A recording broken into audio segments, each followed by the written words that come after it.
I'm Austin and this is Pickleball Playbook. Welcome to my new series, How to Serve Like Your Favorite Pro. You already know who we're talking about today, the most electrifying man in sports, Tyson Mcguffin. We're gonna start by going over his grip, then we're gonna talk about his load up, his swing path, and then his follow through. So again, if you wanna learn Tyson Mcguffin's serve, this video's for you. Let's open the playbook. So what grip does Tyson hold as he's serving the ball? He actually uses an Eastern grip. And what that looks like is if you put your butt cap towards yourself like this, go out of the frame so that it focuses, there's these 8 sides, okay? There's side number 1, 2, 3, 4, 5, 6, and so on, all the way till 8 is right here. He goes right on this top bevel right here, this number 1 bevel. And all along here is where he puts his hand. Specifically, he puts his index knuckle and the bottom of his palm, as if you were to draw a line from there to there, on that bevel, okay? That bevel number 1. So right here, he puts those 2 things on, and now he's in that Eastern grip. So if after that explanation, it still doesn't make sense, rewatch it, because that's as specific as I can be. But that's the grip that he's holding. That's gonna allow your paddle face, as you hold it naturally, to go slightly downwards.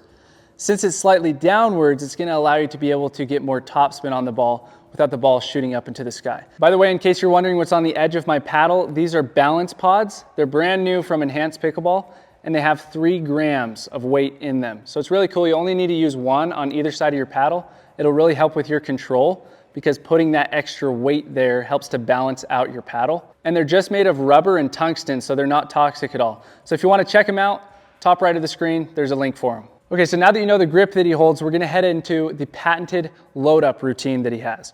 So nobody else has a load-up routine quite like Tyson Mcguffin in the pros. He probably has the most extravagant one out there. Keep in mind, you don't need his load-up routine in order to create all of his power and spin, but it could be fun to have. What he has said is the reason that he does do it is because it helps him to hit a consistent ball every single time. So having that same routine every time helps him to hit the ball in every time, essentially. So you can add it to your serve. I wouldn't suggest it. I'd keep doing whatever is comfortable for you and whatever you have been doing, and then get to where the load up actually matters, which is what we'll talk about in just a second. But he starts here, his feet are close together, okay, just like this. He takes his first step with his non-dominant foot, with his paddle up in the air, just over to the dominant side of his body, okay, right next to his head. So takes a step with his non-dominant foot, and then he takes a step with his dominant foot, and as he does that, he brings his paddle down. So it's essentially that. This is his whole routine that we see, and it looks like so extravagant, but it's literally that simple. That being said, you'll practice this and not be able to do it for quite some time. So step with the non-dominant, step with the dominant. And as you step with the dominant, you want to hear this right as that foot comes down. That's how you know that your timing is correct. Keep in mind that you're going to be a stride behind the baseline. So you don't want to be way back here and then be hitting your serve from here, because then you're obviously not putting as much pressure and power on your opponent as you could, as if you're right up next to the line. Okay, so we're here, paddles up, step with the non-dominant, dominant, and now I'm ready to serve. So once you get to this position, this is where it actually matters, and this is where the loading comes from. So feet are just outside the shoulders, you're on the balls of your feet, you're leaning forward into your shot. The weight is going to go onto your dominant leg as you hit through the shot, and then your non-dominant leg is going to swing slightly behind you as you transfer your weight forward. That's exactly how Tyson does it. So now the load that actually matters is his paddle is going to start just equivalent to his shoulder or just in front of his shoulder, just like this. It's not going behind his shoulder, which you'll see with a lot of players. They'll swing all the way back here, okay, amateur players. You don't need all of that. You're gonna be late making contact with the ball. Secondly, you're gonna hit the ball too hard and it's gonna go out. So you wanna keep it here at shoulder length. You also don't want it too far out in front. So when he's loading for the ball, it comes here. And then his toss is going to be slightly to his dominant side, and also he has a completely straight arm. Okay, so he's reaching out as far as he can in front of him with that bend as he hits through the ball. Okay, so for his swing path, he has 4 specific steps that he follows. He pets the dog, which we'll talk about in just a second. He pulls through the butt cap of his paddle.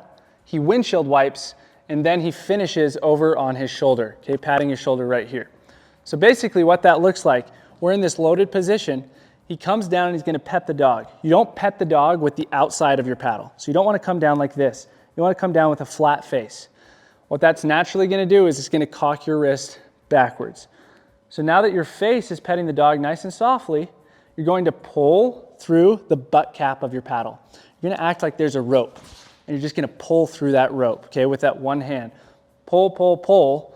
That's creating lag. That's gonna create power as you snap through the ball. Then he makes contact out in front of him and slightly to the dominant side of his body, and he's gonna windshield wipe up the ball. That's step number 3. Windshield wipe, okay? We're just creating this little windshield wiper. Notice my wrist is still back. Windshield wipe, and then he's finishing over on his non-dominant side, just tapping himself right on the back of the shoulder, okay? So good job on your serve. That'll help you to remember it. We're here, pet the dog, pull, windshield wipe, and then we finish over here. So if you can remember those 4 steps when you're practicing it, it'll help you to better understand his swing path as he hits through the ball. So now let's finish by talking about his follow through. Now before you skip, this is probably one of the most important parts because this is going to set you up to have a very successful point. If you don't have the follow through, then everything else kind of just gets thrown in the trash. So we're here, he hits this motion as he hits through the ball. His non-dominant leg is then going to slightly lift off of the ground. Now it's not swinging behind him, like how you'll see with other servers. It's just simply coming off the ground, indicating that all the weight is on his dominant leg as he makes contact with the ball. This foot is just coming off the ground, as we talked about that squiggle before. So he's here, foot comes off the ground, he's finishing around this area. Now the most important part, in order to be ready for that next ball to come back, if he is playing singles, he's going to be hitting and transferring his weight at the same time towards that side of the court because that's going to favor his forehand on that side of the court. So he's hitting, boom, and he's coming over to this direction, squiggling over. Now if he's playing doubles, he'll stay on this side of the court, but he'll hug the middle still because he wants to hit a forehand over here. It's putting your best shot in the optimal position so that you can win the point and have success throughout every single point.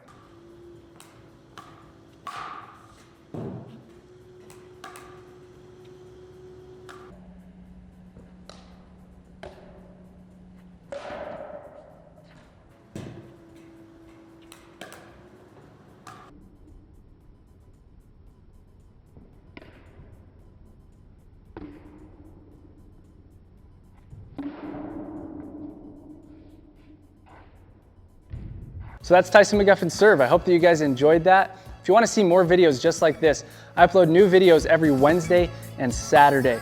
And like I said, this is going to be a new series, so maybe your favorite pro will be next week. So if you felt like this video was super helpful, leave me a comment below. Be sure to subscribe and watch this video right here. It breaks down James Ignatowicz's serve. He has the fastest serve in all of pickleball. See you on the next one.